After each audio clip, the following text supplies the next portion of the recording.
Ant Tədris Mərkəzi, Rabitəli Nitq Reabilitasiya Mərkəzi və Smart Education Bağçalar şəbəkəsinin sponsorluğu ilə sağlam təhsilə qulaq asırsınız. Dostlar, sabahınız xeyirli olsun. İşimiz əlbəttə ki, maarifləndirmədən ibarətdir və bir insana maarifləndirmək, ona təhsil vermək, elə hardasa ona həyat üçün ən güclü silah vermək kimi də dəyərləndirilir.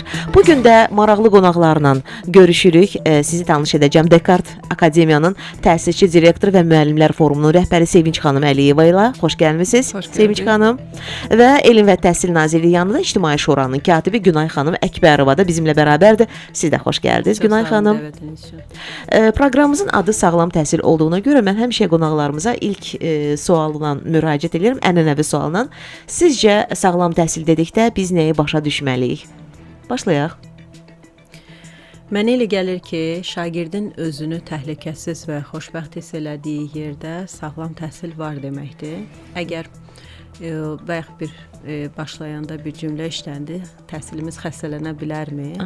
Əlbəttə ki, müəyyən simptomlar ola bilər, müəyyən çatışmazlıqlar ola bilər, amma bizim vəzifəmiz onu sağaltmaq və ümumilikdə şagirdlərin rifahını, sağlamlığını, xoşbəxtliyini, gələcək həyatlarını düşünməkdir. Ona görə də əgər şagird özünü həqiqətən təhlükəsiz və xoşbəxt hiss eləyirsə, bu sağlam təhsil və sağlam həyat deməkdir həmçinin. Siz necə düşünürsünüz, Sevinç xanım?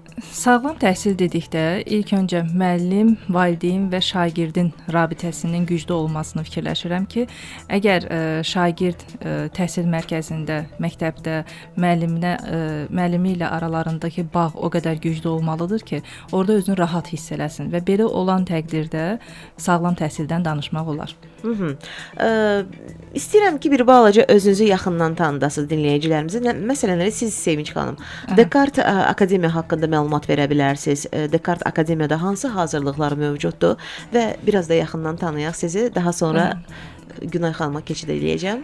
Çox sağ olun dəvətiniz üçün ilk növbədə. Mən Sevinç Əliyeva, 17 ildir artıq pedaqoji fəaliyyətlə məşğulam. Özüm riyaziyyat məntiq müəlliməsiyəm və Descartes Akademiyasını təsis etməkdə əsas məqsəd təhsilə töhfə verməkdir. Mən düşünürəm ki, dövlət qurumları ilə yanaşı özəl təhsil müəssisələri də təhsilimizə çoxlu töhfə verməlidirlər və Descartes Akademiyanı açmaqda da məqsəd odur ki, bölgələrimizdə olan bəzi şagirdlərimiz var ki, onların istedadı var, amma üzə çıxartmaqda biraz özlərini çətinlik çəkirlər. Bunu onlayn dərslərimlə həyata keçirdirəm. Descartes Akademiyada əsas lisey və gimnaziya və olimpiyadalara hazırlıq öndə durur, ön yer alır və bundan başqa buraxılış hazırlıqlarımız, ingilis dili, Azərbaycan dili və Rus dili hazırlıqlarımız da mövcuddur. Amma yenə də qeyd etdiyim kimi beynəlxalq olimpiyadalara 150-dən çox artıq şagirdin medal qazanması və hətta 2 şagirdimiz bizi xarici ölkədə də təmsil edib. Bu çox sevindirici və qürur vericidir.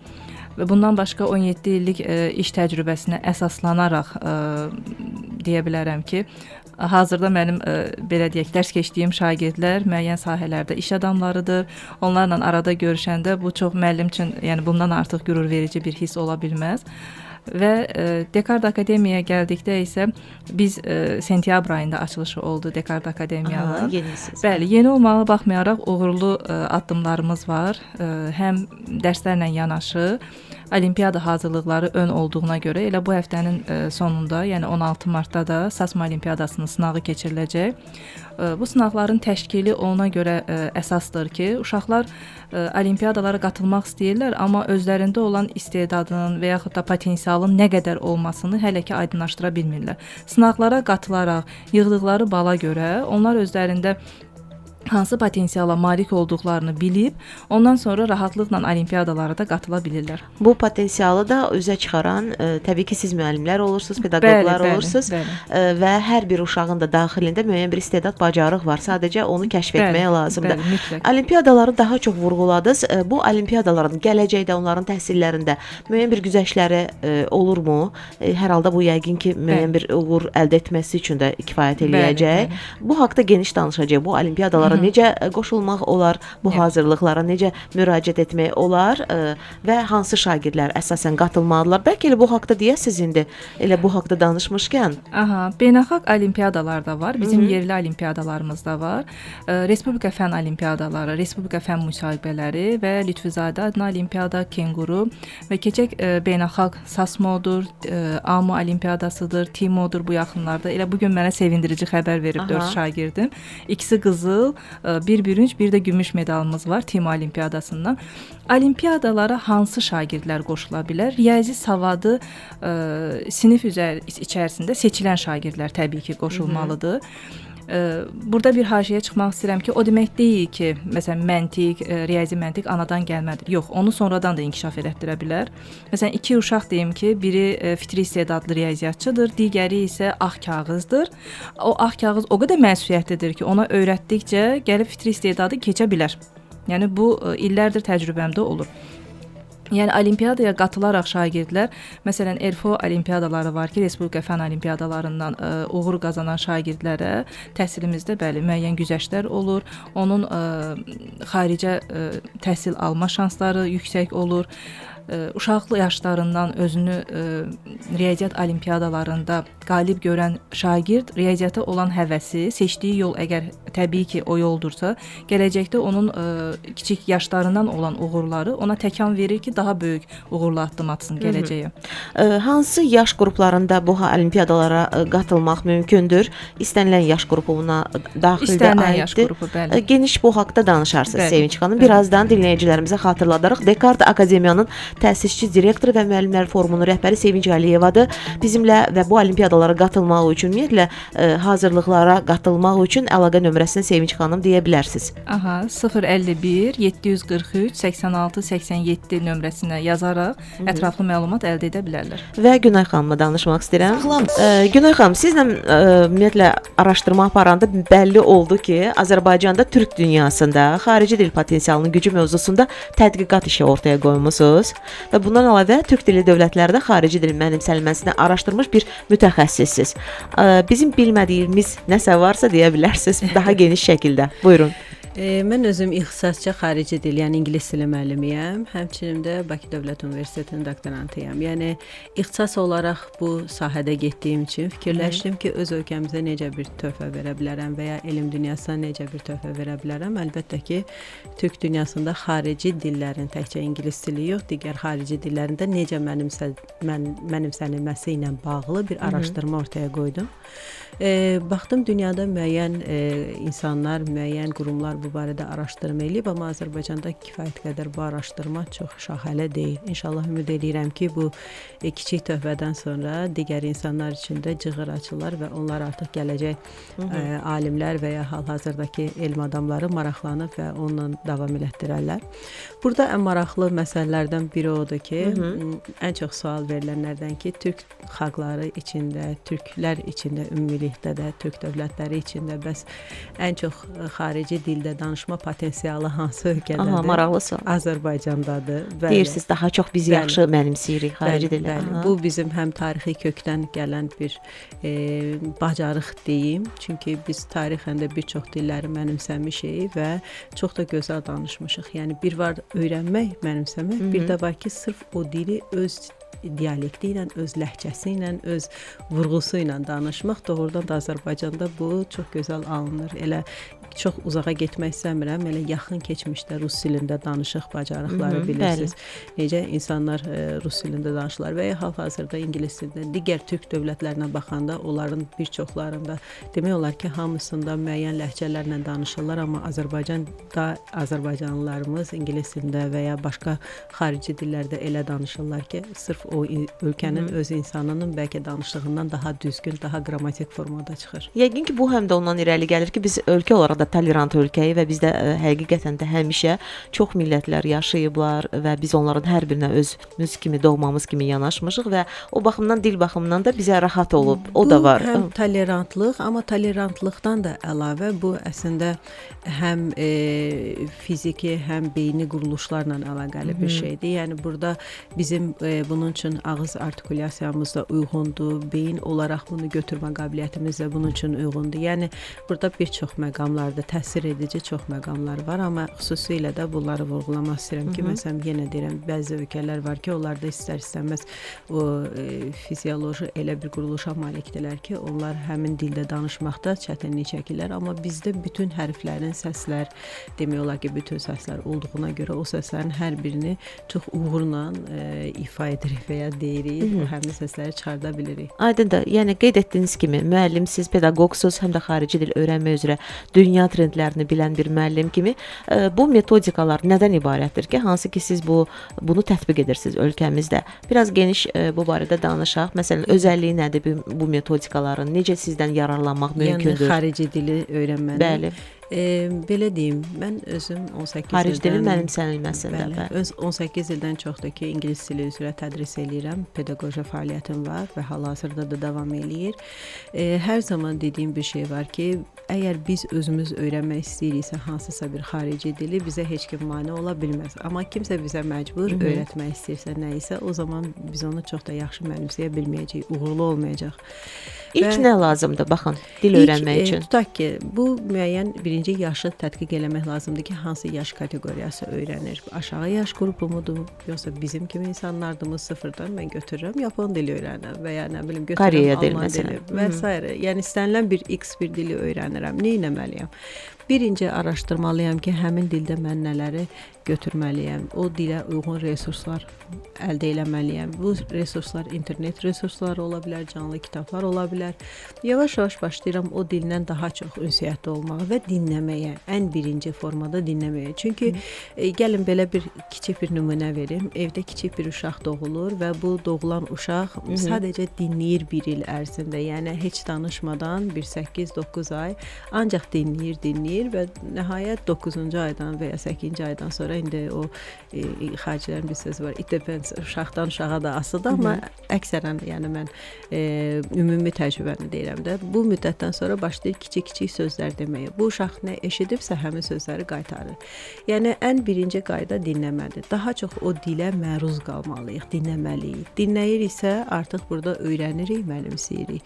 Gündəlik o müəyyən bizə lazım olan materialların ən sadə formasını, ən asan formasını dinləyib, musiqi ilə ola bilər, cizgi filmlə ola bilər, kiçik bir filmlə ola bilər. Dinləməmizi eləyirik və bu dinləmələr nəticəsində biz artıq oradan həm aksentləri düzgün götürürük, həm cümlədə o səlislik, axıcılığı götürürük və yavaş-yavaş söz ehtiyatı. Həm də subtitrlər orada qeyd olunur və eyni zamanda bu da rahatdır öyrənməkdə. Bu subtitrları biz bəzi hallarda, yəni bəzi alimlər hətta belə deyim, qəbul eləmir düzgün formada. Deyir ki, yox, o olmasa daha tez öyrənərik. Bəziləri isə əksinə deyir ki, yox, o olsa daha tez öyrənərik. Bu biraz o mübahisəli məsələdir. Bəli. Aha, siz necə düşünürsünüz? Amma mənə elə gəlir ki, əgər ilk başda biz başlayırıqsa, olması daha yaxşıdır.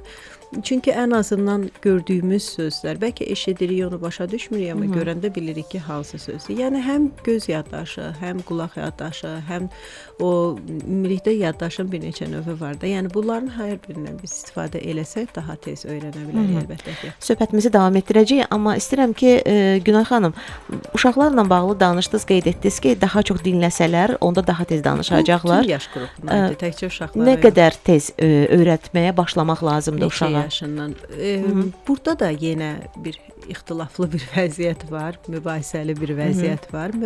Məsələ odur ki, bəzi psixoloqlar və ya bəzi dil mütəxəssisləri deyir ki, daha erkən yaşdan uşaqlar əgər danışmağa başlayırsa, bu zaman kəkələmə və s. kimi dil problemləri əmələ gəlir.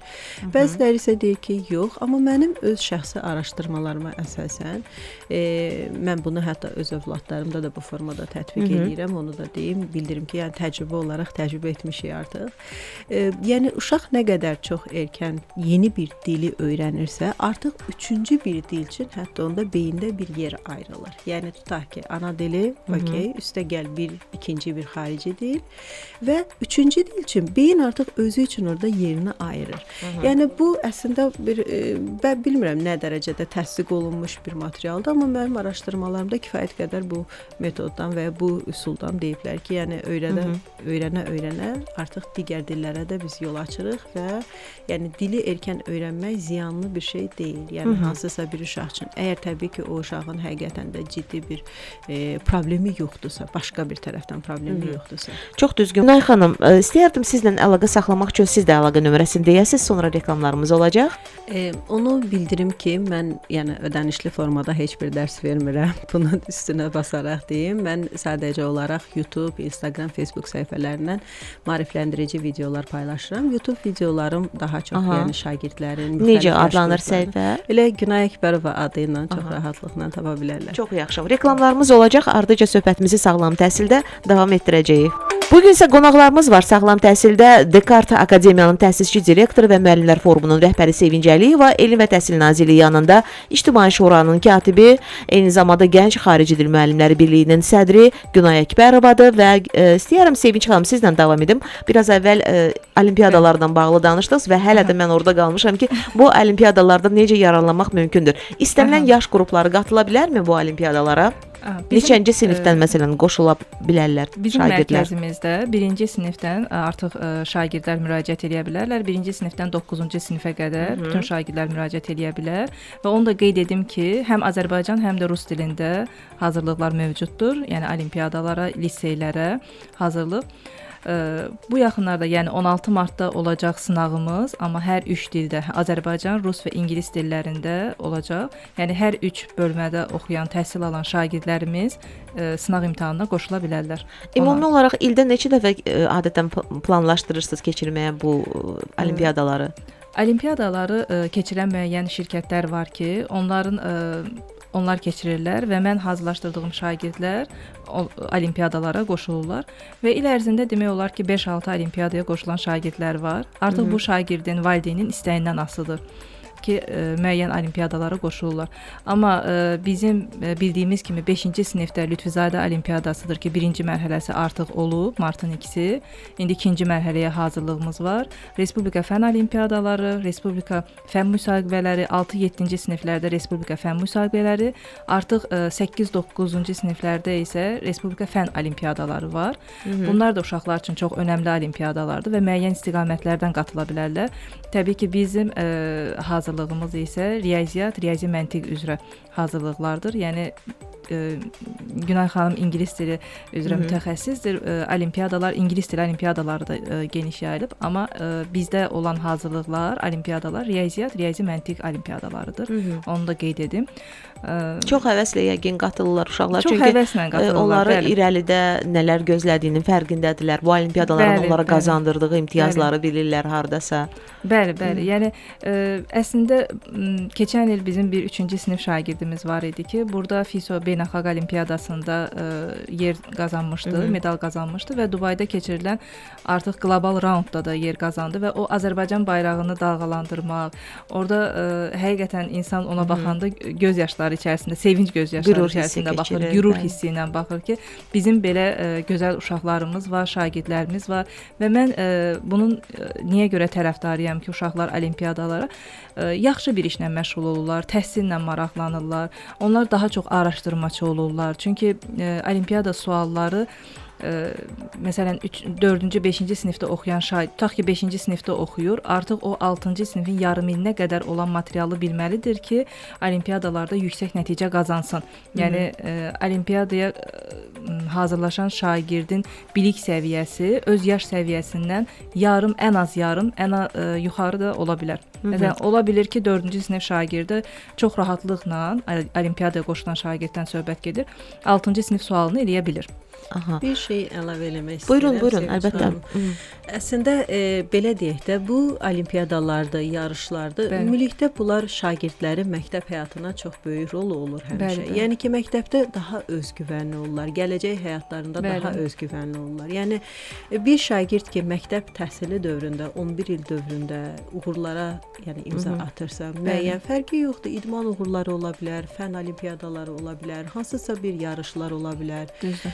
Bu şagirdlər həmişə gələcəkdə də, yəni aktiv şagirdlər olur. Elə ən yuxarı nəticə toplayan şagirdlər də adətən belə uğurlu şagirdlər olur. Biz Amma müşahidə biz- eləyəndə bunu görürük adətən. Əlbəttə, yəni təbii ki, bu uğur qazananlarla yanaşı bir balaca bu həvəsi ölən, bilmirəm, həvəsdən düşən şagirdlərimiz də var. Mənə həmişə bu maraqlı gəlib ki, hətta biraz əvvəl biz fasilədə də bu barədə danışdıq. Sanki elə bir ki, həvəs artırmaq lazımdır. Nə edə bilər pedaqoqlar, müəllimlər ki, o uşaqlar da geridə qalmasınlar həm İzaha yaşıdlarından. düzgün verilməlidir. Yəni həmin o indeksinə uyğun getdiyi sahə, tutaq ki, olimpiyadaya gedir məsələn. Şimdi ingilis dilindən olimpiyada yoxdur, çox təəssüf ki, yəni Azərbaycan Respublika fənn olimpiyadalarında ingilis dili fənni Aha. yoxdur və ya xarici dil Bəli, yoxdur, amma beynəlxalq- digər, bəli, beynəlxalq olimpiadalar da var, amma ingilis dili yoxdur bizdə. İnşallah ümid edirəm ki, gələcəkdə olacaq İnşallah. yəqin ki. Amma onu deyə bilərəm ki, ümumilikdə məsələn uşaqlara gərək şagirdlərə düzgün izah olunsun ki, sən nə üçün burada iştirak edirsən və şagirdin istedadı kəşf olunsun. Hansı yöndə istedadı var? Yəni müəllimə də bayaq vurğuladığı kimi hər adam riyaziyyatdan gedə bilməz. Bəlkə ədəbi sahəsində, ədəbiyyat Bəli, sahəsində bəli. istedadı Tamamilə olan doğru. uşaq ola Demək bilər. ki, Və burada ya əsas tarix ola məsələ bilər. Bəli. o uşaqda onu İstedadı kəşf axtarıb eləmək, tapmaq. bəli, bəli. Yəni tarixi ola bilər, humanitar Bəli. fənləri ola bilər meyli. Sadəcə bu həvəsi onda yaratmaq lazım. Bir Bir bunu gələ razılaşaq ki, valideynlə- burada pedaqoqların üzərinə çox böyük Valideyn məsələ. Pedaqoqlar, və bəli. müəllim birgə işləməlidir burada. Yəni təkcə O da var, müəllim yox, düzdür. valideyn də həmçinin. Bəli, Məsələn, bəli. mən bir valideynəm. Mən öz övladımda kəşf eləyirəm ki, onun humanitar sahəyə daha çoxdur marağı. Mən onu əgər məcburi formada götürüb fizikadan olimpiyadaya qoysam, yarışa qoysam, təbii ki, Təbii, nəticə nəticə olmayacaq. göstərməyəcək. Təbii. Uşaq demotivasiya olacaq. Marağı gedəcək ki, mən artıq növbət dəfə niyə iştirak edeyim, uduzuram onsuzsa.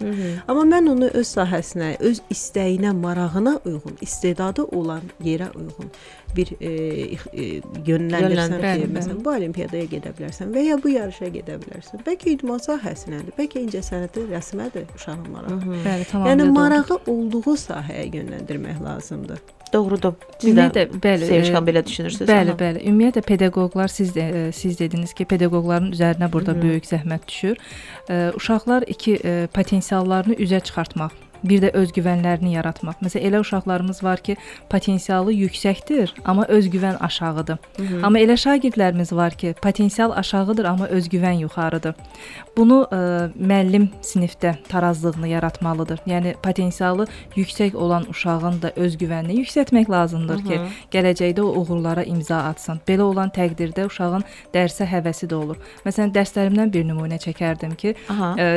mənim dərslərimdə uşaqlar həmişə misalın cavabını deyəndə mən deyirəm ki, o məsələni həllini necə eləmisən, onun izahını ver mənə. O mənim kimi, hətta deyim ki, bir il qoşulan şagirdlər görürəm məni təqlid edirlər ki, mənim kimi başlayırlar izah eləməyə.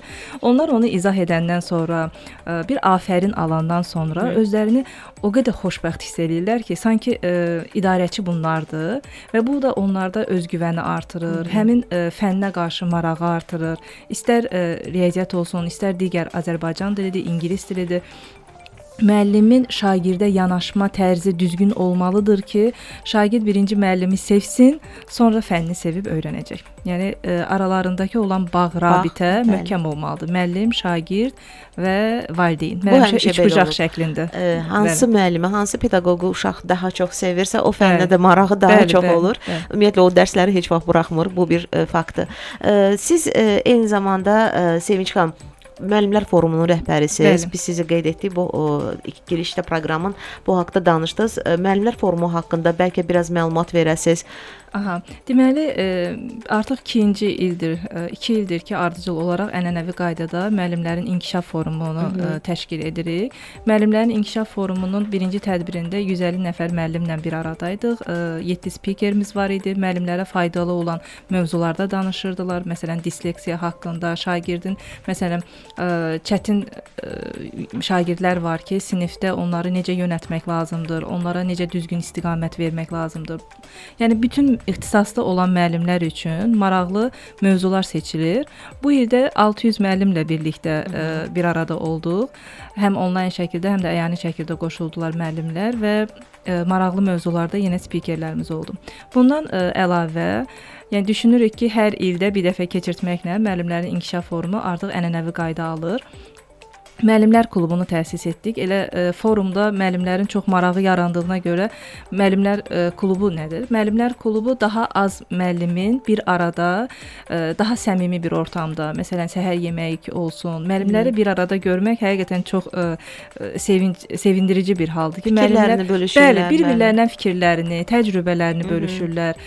Ola bilər ki, məsələn, bir müəllimin bilmədiyini digər müəllim deyir və sağlam rəqabət yaranır. Mən ümumiyyətlə çox arzu edərdim ki, təhsilimizdə sağlam rəqabət olsun. Məsələn, özəl kurslar da olmuş olsun. Onlar arasında da sağlam rəqabət olanda təbii ki, sağlam təhsilimiz də olur və bir-birlərinin təcrübəsindən bölüşmək. Mən həmişə ümumiyyətlə şagirdlərimə də deyirəm ki, məsələn, qrup yaradılırdı. O qrupda siz bir-birinizin bilmədiyini bir-birinizə kömək edin. Bu eynilə müəllimlər arasında da, yəni təcrübələrimizi bölüşərək, inanın ki, o yeganə elmdir ki, onu bölüşərək artır. Yəni onu biz nə qədər çox paylasaq, nə qədər çox insana faydalı olsaq, o qədər çox o bizdə də artmış olur. Yəni öyrədərək öyrənirik.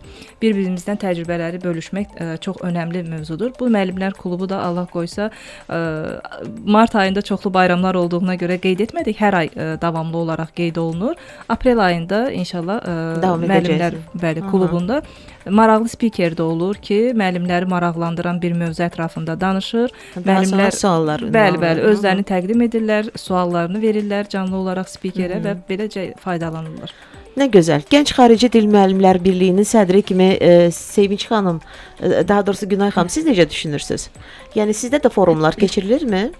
Gənc Xarici Dil Müəllimləri Birliyi ümumilikdə Elm və Təhsil Nazirliyinin dəstəyi ilə yaranmış bir birlikdir. Bu özü Azərbaycan Gənc Müəllimlər Assosiasiyasının nəzdində fəaliyyət göstərir. Biz birlik olaraq, fənn birliyi olaraq artıq 3 ildir ki, fəaliyyət göstəririk və 8000-dən çox üzvümüz var. Bunun sevindirici halı nədir? Sevindirici hal odur ki, Respublikanın demək olar ki, bir çox yerlərində forumlar, təlimlər təşkil eləmişik və Azərbaycan Bakının özündə də hətta məsələn 9 mart tarixində bizim çox gözəl bir təhsildə yeni çağırışlar adlı bir təlimimiz oldu. Hansı ki 5 möhtəşəm spikerin təqdimatı ilə və 150-dən çox müəllimin iştirakı oldu burada da. Və bunların bir yaxşı işi odur ki, bizim təlimlər, forumlar, bütün görüşlərimiz ödənişsizdir. Biz öyrəndiyimizi öz aramızda paylaşırıq. Yəni daha təcrübəli müəllimlər gənc müəllimlərə və ya tələbələrə və ya ümumilikdə öyrənmək istəyən hər kəsə öz bildiyini, biliyini paylaşır. Networking yaradırıq, şəbəkələşmə eləyirik. Müəllimlər öz aralarında deyək ki, hansısa bir resursu paylaşırlar, məlumatı paylaşırlar. Yeni tanışlıqlar ortaya çıxır əlbəttə ki. Və burada məsələn ən maraqlı cəhətlərdən biri odur ki, adi 9 mart olan təlimdə belə demək olar ki, bir 18 bölgədən müəllim gəlmişdi. Yəni şimalla cənubda yaşayan, işləyən müəllimlər yəni oturmuşdu və bir-biri ilə networking yaradırlar, əlaqə nömrəsi alırlar, bir-biri ilə suallarını verirlər və siz vasitəçi olursunuz bu işdə əlbəttə. Yəni bacardığımız bir-birimizlə biliyimizi paylaşmaqdırsa, niyə görə biz onu saxlayaq? Bir də sizə Günay xanım o sualına da müraciət etmək istəyirəm ki, xarici dil ilə bağlı danışırsınız deyə bilirəm ki, ölkəmizdə turizmin, elmi tədqiqatların araşdırılmasında da müəyyən bir töhfələriniz var. Nədən ibarətdir bu addımlarınız, layihələriniz? İstəyərdim onu da qeyd edəsiniz. Bir halda ki, maraqlı olan insanlar bizə qulaq asa bilərlər. Bizim təlim istiqamətlərimiz ancaq xarici dil müəllimləri üçün deyil, həmçinin də müəyyən peşə sahəsində olan insanlar üçün peşə məktəblərində də təlimlər veririk və hal-hazırda da həmin tələbələr üçün hətta conversation klublar belə təşkil etmək artıq mərhələsindəki növbəti aydan bu conversation danışıq klubları başlayacaq və bunların məqsədi nədir? Bizim ölkəmizdən gözəl ölkə yoxdur. Azərbaycandan gözəl yer yoxdur. Mən bir çox yerdə olmuşam. İnanın ki, nə heç bir yerin, heç bir ölkənin yeməyi bizimki qədər dadlıdır, nə də ki, heç bir ölkənin insanı bizimki qədər səmimi və mehribandır, sevgi dolu, gülər üzlü.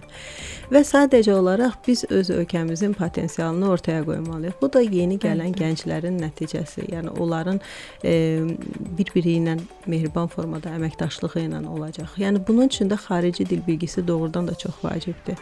Mən həmişə məsələn tələbələrimə də, şagirdlərimə də cənab prezidentin ingilis dilində olan çıxışlarından çox izlədirəm. Deyirəm ki, uşaqlar, baxın, cənab prezident, görün necə başqa ölkələr, başqa jurnalistlər arasında xarici dildə danışaraq öz ölkəmizin gerçəklərini necə çatdırır. Siz niyə geridə qalasınız? Siz niyə öyrənməyəsiniz?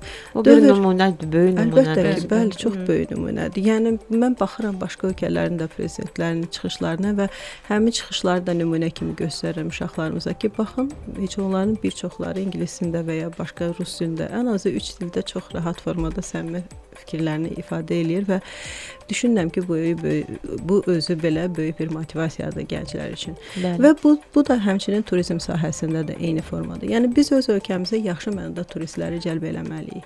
Yəni bizim ölkəmizin gözəl tərəflərini görməlidirlər. Çünki biz tolerant ölkəyik, biz hər kəsə hörmətlə yanaşırıq. İndiyə kimi heç vaxt heç bir formada bizim ölkəmiz heç bir münaqişəyə qatılmaq istəmir. Çünki istəyirlər ki, ancaq mehribanlıq, sülh, əmin-amanlıq şəraitində yaşayaq və ona görə də turizm sahəsində, turizm üzrə təhsil alan peşə sahəsində olan gənclərimizə də biz ödənişsiz olaraq danışıq klubları veririk ki, hansı ki bu danışıq klublarında onlar ingilis dilini, rus dilini təkmilləşdirirlər və təkmilləşdirdikləri dillə də öz iş sahələrinə daha çox töhfə vermiş olurlar. Ümumiyyətlə xarici dilin özü çox düzgün, bayaq qeyd etdiniz, özünə inamı artırır. Bəli, yəni digərlərindən səni fərqləndirir. Nə olur olsun, sən fərqlənəcəksən onların arasında. Bir söz var da, deyir bir insan, bir dil, bir insan, iki dil, iki insan məsələsi. Yəni doğrudan da nə qədər çox dil bilirsənsə, o qədər çox insansan, o qədər çox insanın qarşısında özünü ifadə eləyə bilirsən. Yəni başqa bir ölkəyə çıxış olanda istər-istəməz öz mədəniyyətini təbliğ eləyirsən. Mən dil öyrənmək baxımından yalnız bir mərkəzi tövsiyə edə bilərəm dinləyicilərimizə ki, daha çox World Career Peşə Mərkəzi. Sağlam təhsil almaq üçün əla yer. Layihələrinizdən bəlkə danışasınız Sevinç xanım. Varmı irəlidə bizi gözləyən layihələr? Bəli, deməli aprel-may aylarında bizim yeni layihələrimiz olacaq. Onu da qeyd edim ki, forumlarla, seminarlardan əlavə olaraq webinarlar da təşkil edirik ki, bu çox böyük bir marağa səbəb olur. Bayaq Günay xanımın dediyi kimi elə şagirdlərimiz var, uzaqda yaşayırlar, evdən çıxma şəraitləri yoxdur, amma webinarlara onlayn şəkildə qatılaraq faydalana bilirlər. Webinarlarımız əsasən lisey və gimnaziya hazırlaşan şagirdlər üçün riyazi təfəkkürün inkişafı haqqında olan suallar əsasında qurulur və bundan başqa uşaqlara necə psixoloji yanaşmaq lazımdır. Məsələn, psixoloq da dəvət edirik ki, uşaqlar biraz imtahan həyəcanını azaltmaqdan ötürü. Yeri gəlmişkən elə bu həftənin bazar günü və bir də keçən həftə artıq imtahanlara start verilir. Bəli, yəni buraxılış imtahanları idi. Buraxılış imtahanı deyə bilərsiniz, əslində həyəcanı biraz aşmaq üçün, o yatırtmaq üçün həyəcanı hansı üsullardan istifadə edə bilərlər onlar? İmtahana hazırlaşan, məsələn, abituriyentlərə, şagirdlərə bir fikirlərinizi, məsləhətlərinizi çatdıra bilərsiniz. Məsələn, imtahan öncəsində həmişə mən şagirdlərimə deyirəm ki, mütləq təmiz havada gəzinti olmalıdır. Bir gün öncə mütləq 2 saat ya saat yarım təmiz havada gəzin. Təmiz havada gəzəndə telefonda qulaqcıqla nəyisə qulaq asmayın. O təbiətin həqiqətən o ağacların gözəlliyini, havanın o təmizliyini onu hiss edin və bu beyni biraz sakitləşdirir. Bundan başqa nəfəs hərəkətləri var ki, həyəcanı azaldır. Məsələn, 2 dəfə nəfəs alıb, 1 dəfə verməklə həyəcanımız azalır. Bunu imtahandan öncə şagirdlər edə bilərlər. Və bir gün öncə mütləq dincəlmək. Yəni dincəlmək, yəni o demək deyil ki, yenə deyirəm, tabletdən, telefondan, televizordan istifadə etmək deyil. Çox uşaqla da bir gəzintiyə çıxmaq da olmaz. Məsələn, toplu şəkildə uşaqlar gəzintiyə çıxırlar imtahandan bir gün öncə. Bu onlarda biraz informasiya qarışdırmaq hissləri yarada bilər. Ona görə 2 nəfərlə və yaxud da ailə üzvləri ilə 2 nəfər, 3 nəfərlə təmiz havada gəzinti, imtahan öncəsi də imtahana girəndə yenə deyirəm, nəfəs hərəkətləri bunlar var geniş şəkildə, amma birini deyirəm ki, 2 nəfəs alıb 1 nəfəs verməklə. Bizim 11-cilərin artıq imtahanları olub. Qarşıda aprel ayında 9-cu siniflərin buraxılış imtahanları olacaq. Ondan sonra iyun ayında liseylərə imtahanlarımız gözlənir. Yəni bu şagirdlər hal-hazırda bizdə hazırlaşırlar, böyük əmək sərf edirlər. Mən həmişə şagirdlərə deyirəm ki, siz əgər qarşınıza məqsəd qoyursunuzsa və o məqsədə özünüzə verdiyiniz bir söz olsun. Yəni mənim şagirdlərə məsləhətim budur ki, özünüzə verdiyiniz bir söz olsun və həmin məqsəd uğrunda da əməklərinizi sərf edin. Yəni gün ərzində 1 saat heç olmasa ayırdığınız məqsədə doğru hər fəndən çalışmaq lazımdır. İnanın ki, yəni bütün şagirdlərə buradan deyirəm ki, əgər siz əmək sərf eləyərsinizsə, onun qarşılığını görəcəksiniz. Yəni uğurlu yerdə olacaqsınız. Zəhmət çəkən mütləq şəkildə bəhrəsini görür. Bəhrəsini görür, bəli. Bir şey əlavə eləmək istirdim. Buyurun. Bəli, imtahanlar keçib artıq 11-ci siniflər, 9-cu siniflər artıq qarşıdadır. Çox sağ olun, təşəkkür edirəm ki, gözəl taktiklər dediniz şagirdlər üçün. Mən valideynlərə üzümü tutmaq istəyirəm. Biz özümüz də yəqin ki, o yaşları keçmişik və o imtahan həyəcanını, stresini yaşamışıq. Bəli. Mən valideynlərə üzümü tutub demək istəyirəm ki, əziz valideynlər, şagirdlərimizi, övladlarımızı sıxmayaq. Yəni ki, biz onları nə qədər çox sıxırıqsa, nəticə o qədər də zəif olacaq və ya yaxşı olmayacaq. Bəlkə də orada bildiyini belə həyəcandan unuda bilər. Yəni adətən biraz bu hallarda imtahan stresində biz daha çox görürük ki, valideyn baskısı var və valideyn müəyyən nə bilim ya bir şirnikləndirici hədiyyələr qoyur, ondan baskı yaradır. Ya elə biraz gərginliklə ki, yox məsələn müəyyən. Ya müqayisə edir, bəzən müqayisə kimləsə. edir, bəli. Və ya o bir neçə il hazırlığa getdiyi dövrü tez-tez vurğulayır ki, məsələn bu qədər müddətdir artıq hazırlıqlara nə bilim bəli, maddi tərəfindən bəli. daha çox. Yəni bunları hamısını çevirək, ataq qırağa. Bəli, Övladımız hazırlığa, əgər ümumiyyətlə imtahana gedirsə, o yenə sizin övladınızdır. Lap bu il girməsin, nə olacaq ki? Düzdür, Gələn verəcək bir də dəstək. Dəstək olacaqsınız, bir də gələn özü göstərəcək. Yəni ki, gəlin uşaqlarımızı bu qədər belə sıxmayaq. Qoyun onlar özləri doğrudan da biz onlara dəstək olaq. Bilsinlər ki, yanındayıq. Yoxsa ki, imtahan stresi ilə biraz daha gərginləşdirib onların vəziyyətini pisləşdirməyək. Elə fürsətdən istifadə edib uğurlar arzulayaq. Hələ ki onları irəliləyən aylarda hər kəsə, şagirdlərə, abituriyentlərə reklam arasına bağlanaq.